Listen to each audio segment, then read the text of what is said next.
Hi brothers and sisters, அஸ்ஸலாமு அலைக்கும். எல்லோரும் எப்படி இருக்கீங்க? இன்றைக்கி எங்கள் வீட்டில் green colour dosa. Green colour தோசைன்னா கலர் போட்டு செய்யலை, நாங்கள் வல்லாரை கீரையை அரைச்சி போட்டு செஞ்சுருக்கோம். அதனால தான் இந்த தோசை பார்க்கறதுக்கு க்ரீன் கலராக இருக்குது. வல்லாரை கீரைக்கு மூளைக்கீரை அப்படின்னும் பேர் இருக்குது. இந்த பேர் வரதுக்கான காரணம் என்னன்னு பார்த்தீங்கன்னா, இது மூளையுடைய செயல்பாட்டை வந்து தூண்டி நினைவாற்றலையும் சிந்தனத்திறனையும் அதிகப்படுத்துது. அதனால தான் இதுக்கு இந்த பேர் வந்துச்சு. இதில் வந்து நிறைய வந்து விட்டமின் இருக்குது. அதில் என்னென்னன்னு சொல்லிட்டு நம்ம பார்க்கலாம். விட்டமின் சி, ஏ, B1, B2 இது நம்மளுடைய உடலுடைய ஆரோக்கியத்துக்கு தேவையான மிக முக்கிய விட்டமின். அதுவும் இல்லாமல் இதில் நோய் எதிர்ப்பு சக்தி அதிகமாக இருக்குது.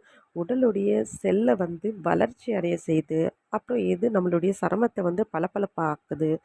இதனால் நம்மளுடைய உடம்பு வந்து ரொம்ப வந்து பார்க்க பளபளப்பாக அழகாக இருக்கும்.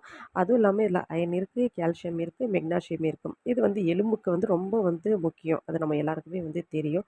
அதுவும் இல்லாமல் இது ஹீமோகுளோபினுடைய அளவு வந்து அதிகப்படுத்துது. இதனால் ரத்த சோகை வரதுக்கான வாய்ப்புகள் ரொம்பவே கம்மி. இந்த கீரையை வந்து வாரத்தில் வந்து 2 முறை கண்டிப்பாக நம்ம சமைச்சு பிள்ளைங்களுக்கு கொடுத்தா உடலுக்கு தேவையான ஆரோக்கியம் தரதும் இல்லாமல் மூளை வளர்ச்சியும் பிள்ளைங்களுக்கு இருக்குது. படிக்கிற பிள்ளைங்களுக்கு இது ரொம்ப முக்கியமானதாக இருக்குது. அதனால் இனிமேட்டு நானும் வாரத்தில் 2 முறை கொடுக்கலான்னு ட்ரை பண்ணியிருக்கேன். பார்க்கலாம்.